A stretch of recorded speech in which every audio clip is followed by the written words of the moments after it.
السلام علیکم ورحمۃ اللہ وبرکاتہ۔ آج کا میرا ٹاپک حج و عمرے کی فضیلت پر ہے۔ حج اسلام کے ارکان میں سے ایک اہم رکن ہے اور زندگی میں حج ایک بار فرض ہے۔ حج مبرور ادا کرنے والا جنتی ہے۔ یہ متفقہ علیہ حدیث ہے۔ حضرت ابو ہریرہ رضی اللہ تعالیٰ عنہ سے روایت ہے کہ آپ صلی اللہ علیہ وسلم نے فرمایا، عمرہ ان تمام گناہوں کا کفارہ ہے جو موجودہ اور گزشتہ عمرے کے درمیان سرزد ہوئے ہوں، اور حج مبرور کا بدلہ تو جنت ہی ہے۔ اب حج مبرور کون سا حج ہے؟ جو اللہ کی رضا کے لیے کیا جائے، رزق حلال سے کیا جائے، آپ صلی اللہ علیہ وسلم کی سنت کے مطابق کیا جائے، اور نمبر 4 وہ حج انسان میں تبدیلی پیدا کر دے، انسان اللہ کا فرما بردار بن جائے۔ تو ایسے حج ادا کرنے کا جو بدلہ ہے وہ جنت ہے۔ اگلی حدیث مسلم کی ہے۔ حضرت عمر بن عاص رضی اللہ تعالیٰ عنہ کہتے ہیں، میں آپ صلی اللہ علیہ وسلم کی خدمت میں حاضر ہوا اور عرض کیا، اپنا دایاں ہاتھ آگے کیجیے تاکہ میں آپ کے ہاتھ پہ بیعت کروں۔ آپ صلی اللہ علیہ وسلم نے ہاتھ آگے کیا تو میں نے اپنا ہاتھ پیچھے کھینچ لیا۔ آپ صلی اللہ علیہ وسلم نے فرمایا، عمر کیا ہوا؟ میں نے عرض کیا، یا رسول اللہ صلی اللہ علیہ وسلم شرط رکھنا چاہتا ہوں۔ آپ صلی اللہ علیہ وسلم نے فرمایا، تم کیا شرط رکھنا چاہتے ہو؟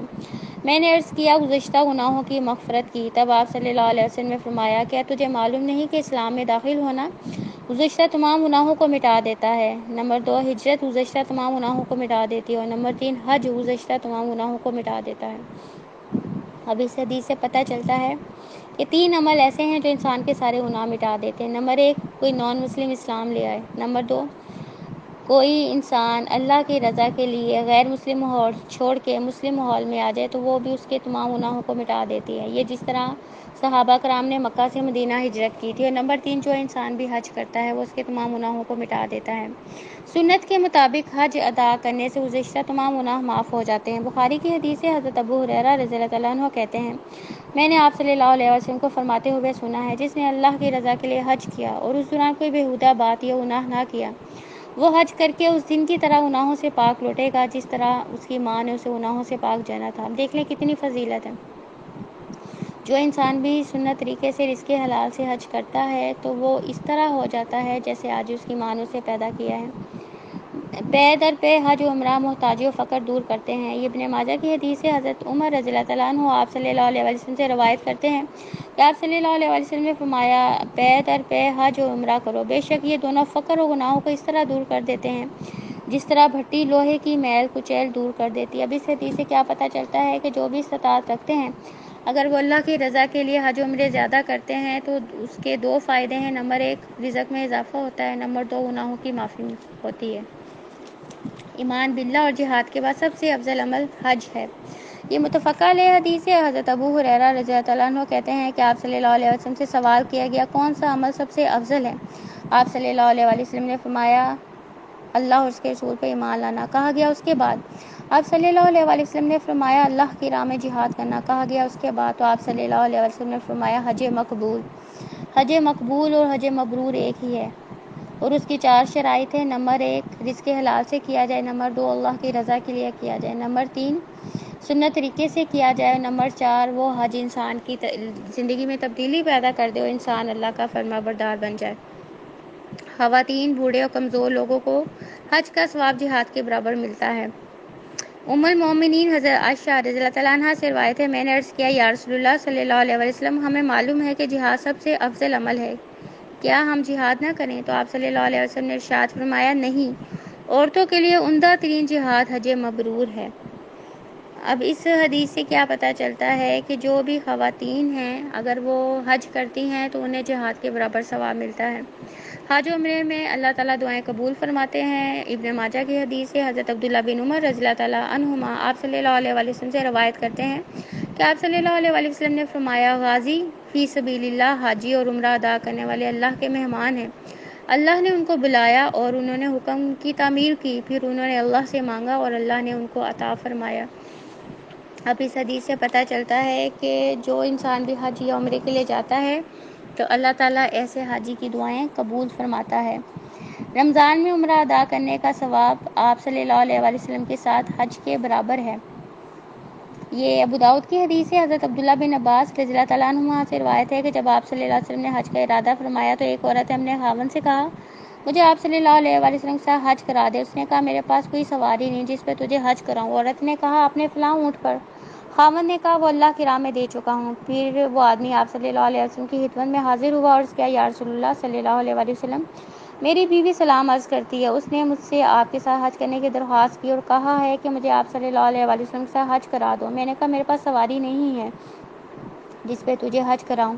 تو اس نے کہا اپنے فلاں اونٹ پر حج کراؤ۔ میں نے بیوی سے کہا وہ تو اللہ کی راہ میں دے چکا ہوں۔ آپ صلی اللہ علیہ وسلم نے فرمایا اگر تو اسی اونٹ پر حج کرا دیتا تو وہ عمل بھی فی سبیل اللہ ہوتا۔ اس آدمی نے عرض کیا میری بیوی نے مجھے آپ صلی اللہ علیہ وآلہ وسلم سے یہ بات پوچھنے کے لیے کہا ہے کون سا عمل آپ صلی اللہ علیہ وآلہ وسلم سے حج کرنے کے برابر ہے؟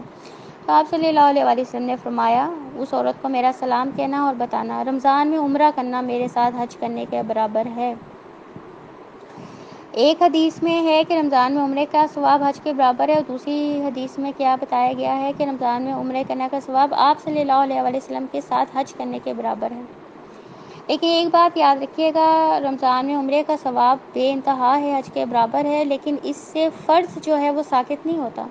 جس مرد عورت پہ حج فرض ہو چکا ہے استطاعت کے بعد تو وہ لازماً اپنا فرض ادا کریں گے۔ یہ تو اللہ تعالیٰ نے رمضان میں ایک فضیلت زیادہ دے دی نا عمرہ کرنے کی، لیکن جو فرض ہے وہ ہر حال میں ادا کرنا ہی کرنا ہے۔ حاجی اگر حج یا عمرہ ادا کرنے سے پہلے راستے میں فوت ہو جائے تب بھی اسے حج و عمرے کے برابر ثواب ملتا ہے۔ بہقی کی حدیث ہے، حضرت ابو ہریرہ رضی اللہ تعالیٰ عنہ سے روایت ہے کہ آپ صلی اللہ علیہ وآلہ وسلم نے فرمایا جو شخص حج یا عمرہ یا جہاد کے ارادے سے نکلے اور اسے راستے میں موت آ جائے تو اللہ اسے غازی، حاجی یا عمرہ ادا کرنے والوں کے برابر ثواب عطا فرماتا ہے۔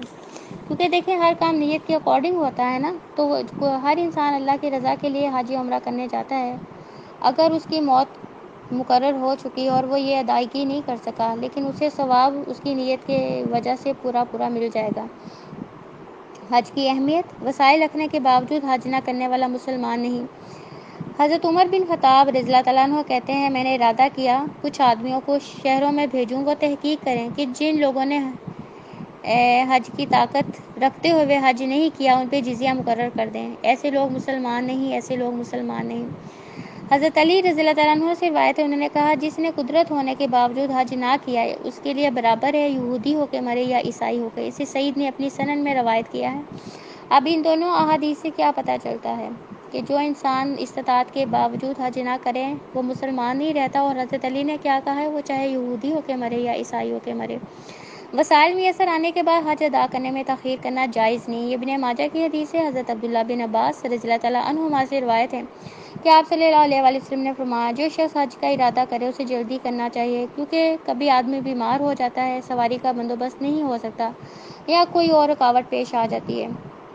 اگلی حدیث احمد کی ہے، حضرت عبداللہ بن عباس رضی اللہ تعالیٰ عنہ آپ صلی اللہ علیہ وآلہ وسلم سے روایت کرتے ہیں کہ آپ صلی اللہ علیہ وسلم نے فرمایا فریضہ حج ادا کرنے کے لیے جلدی کرو، کیونکہ کسی کو معلوم نہیں کہ اسے کیا عذر پیش آ جائے۔ اب ان احادیث سے کیا پتہ چلتا ہے کہ انسان کے پاس جب پیسے آ جائیں اور دوسرا اس کے پاس صحت ہو تو اسے کیا چاہیے، فوراً حج ادا کر لے، کیونکہ کسی کو اپنی زندگی کا بھی نہیں پتہ کہ اگلے مہینے یا اگلے سال ہوگی کہ نہیں ہوگی، اور دوسرا کئی دفعہ ہوتا ہے انسان صحت مند ہوتا ہے اسے کچھ پتہ نہیں کہ اگلے لمحے یا اگلے مہینے وہ بیمار ہو جائے۔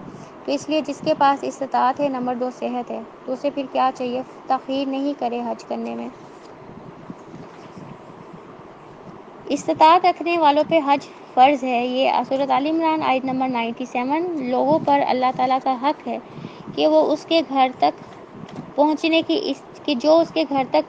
کی استطاعت رکھتا ہو وہ اس گھر کا حج کرے، اور جو شخص اس کے حکم کی پیروی سے انکار کرے اسے معلوم ہونا چاہیے کہ اللہ تمام دنیا والوں سے بے نیاز ہے۔ تو ابھی اس حدیث سے کیا پتہ چلتا ہے کہ جو بندہ بھی استطاعت رکھتا ہے حج کرنے کی، استطاعت کیا ہے اس کے پاس مال اور نمبر 2 صحت، تو پھر اسے کیا چاہیے کہ وہ فوراً سے پہلے اللہ کے گھر کا حج کرے، کیونکہ اگر وہ حج نہیں کرتا اور اسی طرح اگر کوئی مر گیا تو پھر آخرت میں اس کی جواب دہی ہونی ہے۔ تو اللہ تعالیٰ ہم سب کو توفیق دے کہ جس بندے کے پاس بھی استطاعت ہے کہ وہ فوراً حج کریں۔ پاکستان میں المیہ یہ ہے، استطاعت ہوتی ہے لوگوں کے پاس مگر وہ کہتے ہیں جی اپنا یہ کام کر لیں، یہ کر لیں، وہ اس کام سے فارغ ہو جائیں تب حج کر لیں گے، فلاں کام سے فارغ ہو جائے تب حج کر لیں گے۔ تو کئی دفعہ میں نے کئی لوگوں کو دیکھا ہے زندگی میں انہیں مہلت ہی نہیں ملتی اور وہ اس دنیا سے چلے جاتے ہیں اور حج نہیں کر پاتے۔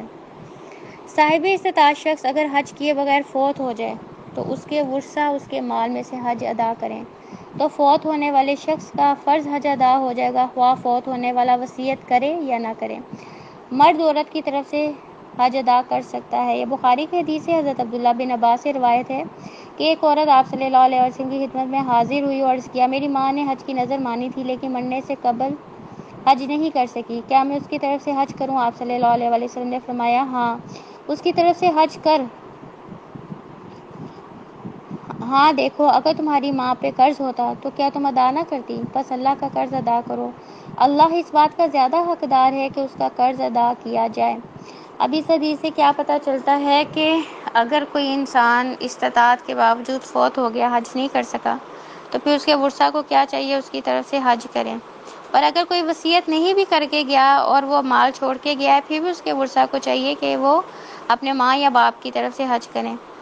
اور اگر ماں یا باپ مال نہیں چھوڑ کے گئے مگر اولاد استطاعت رکھتی ہے تو پھر اولاد کو چاہیے کہ وہ اپنے ماں یا باپ کی طرف سے حج کریں، کیونکہ اگلی حدیث نسائی کی ہے۔ حضرت عبداللہ بن عباس رضی اللہ تعالیٰ عنہما سے روایت ہے کہ ایک عورت نے حج کی نظر مانی، فوت ہوئی تو اس کا بھائی آپ صلی اللہ علیہ وسلم کی خدمت میں حاضر ہوا اور مسئلہ دریافت کیا۔ آپ صلی اللہ علیہ وسلم نے فرمایا، اگر تیری بہن پہ قرض ہوتا تو کیا تو ادا کرتا؟ اس نے کہا، ہاں یا رسول اللہ صلی اللہ علیہ وسلم۔ تو آپ صلی اللہ علیہ وسلم نے فرمایا، تو پھر اللہ کا قرض ادا کرو اور اللہ اس بات کا زیادہ حقدار ہے کہ اس کا قرض ادا کیا جائے۔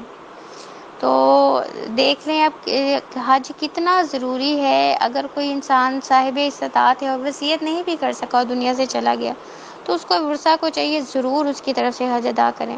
اور اگر کوئی مال نہیں چھوڑ کے گیا اور اولاد صاحب استطاعت ہو گئی تو پھر اولاد کو بھی چاہیے کہ اپنے ماں یا باپ کی طرف سے حج کریں۔ اللہ تعالیٰ ہمیں ہر کام سنت طریقے سے کرنے کی توفیق عطا فرمائے، آمین۔ سبحانک اللہم و بحمدک، اشہد ان لا الہ الا انت، استغفرک و اتوب الیک۔ ربنا تقبل منا انک انت السمیع العلیم وتب علینا انک انت التواب الرحیم۔ سبحان ربک رب العزت عما یصفون وسلام علی المرسلین والحمد للہ رب العالمین۔ السلام علیکم ورحمۃ اللہ وبرکاتہ۔